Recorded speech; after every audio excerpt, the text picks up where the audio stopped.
Hey, welcome back, everybody. Of course, my name is Dr. Keith McNally, and this is Coach's Corner. I'm here with Deborah Ager. Did I get that right? All right, because I have to work on names, and I do appreciate that. Deborah is a book coach. Now, I've been following you, Deborah, on LinkedIn for quite some time, and I do engage a lot, at least as much as I possibly can. And I love your content. Your content is very consistent. You offer a lot of testimonials from people that you've worked with, and they've offered really good testimonials of you. Can we talk about what it means to be a book coach and what exactly or how exactly do you coach people to write the book of their dreams, I guess?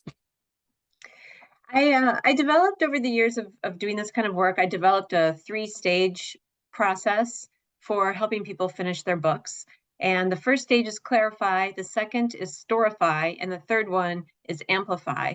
And so in the clarify stage, we are figuring out their audience, and then we're designing content to meet that audience's needs, and it answers the audience's questions. It helps the audience take the next step and learn what they need to.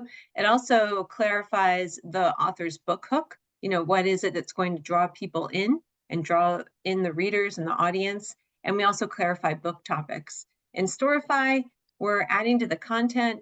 We're figuring out what are the particular stories that will be part of the book that will then fulfill, the structure and whatnot. And then in these first two stages, we're figuring out the overall structure as well. What order does the material need to go in so that it makes sense to the reader and so on. Can I ask a question real quick? Yeah. So do books, this may be a silly question because I wrote one. Do books look differently on the inside? Like you talked about structure and flow. Mhm. What kind of differences would there be within books, nonfiction books? Well, there's different book types, I call them. So sometimes I've worked on one that was a collection of poetry and essays. And originally it was going to be used as a workbook to accompany this executive coach's workshops. Sometimes it's more how to. So it might go in the structure showing people how to do something. And I worked on one that was based on a podcast, and we created a reference book of different topics that were necessary for that audience to know. So we took wisdom from the experts who had been interviewed on the podcast, and we put it into categories that could help people easily find the information they needed. So those are three different kinds. Okay. Well, I may need to come back to you about that podcast thing because I have a lot of conversations with different people, and I think every conversation is special in its own way. Um, but I interrupted you, and so you got through the first two. And I love the word storify. I think you make these words up, but I actually I think I Googled that and it is a word. And I think I came back with you on LinkedIn and said, yes, that is a word. Mhm. But what's the third stage? The third stage is amplify. And so that's where we're editing the book and we are smoothing things out. And a lot of people wonder what is editing. It's kind of going over and rethinking, revisioning the writing, making sure it's saying what you want to say and adding polish. So for the sake of time and efficiency, I'll keep it at that. But each stage goes through what's necessary in order to make a high quality nonfiction book. So I want to go back to you mentioned something called a hook. And so what draws in the audience and how important is that element of the book? How do you create it? How do you write it? And maybe you could offer some insight into that. It's sometimes connected into what someone's trying to do. So it usually comes out of what someone's purpose and mission is. So we talk about those elements and we talk about what is the unifying structure, unifying theme that will be carried throughout the book. So it's related to those different kinds of things. And it's kind of also, some people call it a through line. So it's a through line that carries through that connective tissue that brings all the topics together. Would you find the hook? Well, you just said it's throughout the book, but where do you find its emphasis? Is it in the beginning, in the middle? And how do you structure that into the book? Just curious. Um, it kind of comes through in each one of the anecdotes or stories that we might share in the choice of topics and whatnot. So it carries through the whole book. Okay. We work on it the most at the beginning. However, sometimes it gets finalized in the middle of the project because, or we need to make a change, and that's perfectly normal for that to happen. Because as we go deeper into the material, we're learning more about what's going to make the best sense to the writer, or sorry, to the reader. Okay. And that helps us become more informed about this new book we're creating. And so we make adjustments like that as we go along. So I think I've read that you've been doing this for many, many years. And so what, 10 plus? Since 2014 or 15. Okay. So almost 10 years. And what's that journey been like in, because this is a new, well, 10 years ago, it was a new effort, but your background is in writing, yes? Mhm. It is. I have an MFA in creative writing, and I founded a literary magazine called 32 Poems Magazine, which is carried at university libraries and has published a lot of poets from the United States and around the world. So that's kind of where some of my interest, or my background relates to the work I do now, in that realm. So how did you transition from that to I'm going to help people get their message across and get their message out there? Because I think that's an entirely different agenda or mission. I was working for this enormous nonprofit, and when I left that place, I thought, well, I'm going to be a marketing consultant. And a lot of my coworkers from there and other places were now working around the metropolitan area where I live. So it was very easy for me to get consulting work because I knew a lot of people. And so that's how I started my business. And then along that path, I had connected with someone who said, will you help me write my book? Because I really like that you have business knowledge, you understand digital marketing, and you can write. And I said, that's not what I do because I'm a marketing consultant. So I said no. And then eventually I said yes. And we wrote the book together. And after it was done, he told me, after it was published, it was helping his agency of about 20-ish people at the time to get the clients that they needed to keep 20 people employed. So I thought, well, this is great because I'm helping a small business. I'm helping people have jobs they like. And I began to see the possibility of a book as a way to help grow a business.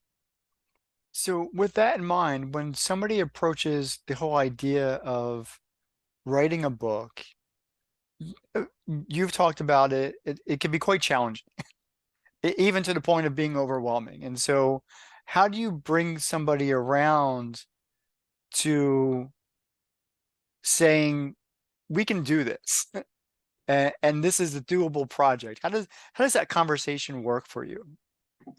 I think it's important to know that, like anything, there's a series of steps. And if you want to do the steps and you really want that end experience, that end product to hold the book in your hand one day, that the series of steps can be completed and you will get there. And it's like running a marathon. We don't just run 26 miles in a day. Right. And we're not able to do it after just a day. It takes time to do that and to do it well. So it's almost like running, preparing for anything, or even driving a car. You don't go and drive the Indy 500 after one day. It takes a little bit longer than that, I've heard. So, so writing a book is the same way. So we figure out what the steps are. We figure out, a lot of times people have questions. For instance, they'll want to know, do I really have enough material? Is my idea any good? What will my colleagues think of my writing? And does the world need another book on my topic? And to that last question, I usually answer that by saying, I'll invite people to think of another question, which is, given that you want to write a book, how can we make your topic stand out Mhm. amongst your readers? And if there are other books on your topic out there, that is fantastic news because they've already sort of hacked their way with the ice pick through the snow and the ice, and now you get to cruise in on the path that they've already created. All we have to do is figure out how you're going to add to that existing conversation out there. So you mentioned it's more like a series of steps, a marathon.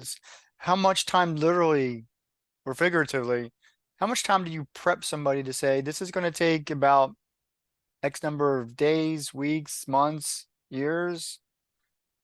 So what does that look like? I mean, for how long it is? Yeah, I mean, you're a typical, and because I have to assume that you're just providing the coaching elements and the structure, you're wanting your clients to actually, scribble the words down. Is that right? Because you're not writing the book. When I'm coaching them, then they're usually doing the writing and I'm doing the editing for them. So Okay. the editing is usually a part of my coaching packages. And then sometimes I'll start with something and I'll do a lot of heavy rewriting. So it's kind of like a combination. And sometimes they'll just record into transcripts and create transcripts. And then I've also written books and drafts from that. So those are other ways that I go about it with them. Mm. And the important element that's important for people to know about is that the structure and working on the structure, which is something I do in my book incubator with clients, figuring out what that structure is so important at the beginning because a lot of people think, oh, I just sit down and I start with page one and then I just write. There's actually a lot of prep work that needs to be done before we start writing so that you know what order things are going in, you know what stories and what content will be in there, and that you've ensured and pressure tested before starting to write. You've pressure tested that content you're going to include will actually meet the needs of your future reader. And so we do all that before we even start to write. So that way there's no wasted time, there's no going in circles, there's no, oh my gosh, I wrote this story and nobody needs to hear it. There's just so much time saved by doing that preparatory work. So I know you're on LinkedIn because, like I said, I engage with your content quite Mhm. frequently.